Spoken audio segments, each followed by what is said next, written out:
Hello.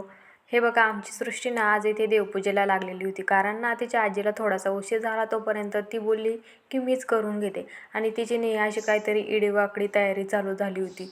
ती तर पूजेला लागली होती आणि इथे ना हे मधुमालतीचं रोप ना मला कुठं लावायचं हे काही कळतच नव्हतं. मी खूप दिवसापासून ना कुठे लावावं कुठं, पण मला ना माझ्याकडे रोप नव्हतं. त्यामुळे ना मला एका शेजाऱ्याने ते दिलं, त्यांच्याकडून मी आणलं आणि ते आता एका ठिकाणी मी ते लावणार आहे. दुपारीच येताना ना सृष्टीच्या पप्पाने आमच्यासाठी ते कोण आणले होते, पण तेव्हा ना ती झोपली होती. त्यामुळे आम्ही आमचे खाऊन घेतले आणि तिच्यासाठी फ्रीजमध्ये ठेवला.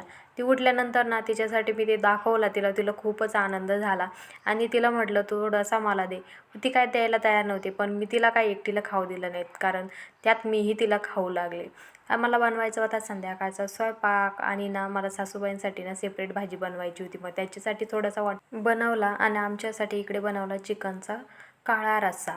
मग आम्ही ना काळ्या रस्सावर बेत मारला आणि त्यासोबत ना मी थोडासा भात वगैरे पण लावला होता. चला भेटू उद्याच्या व्लॉगमध्ये. तोपर्यंत बाय.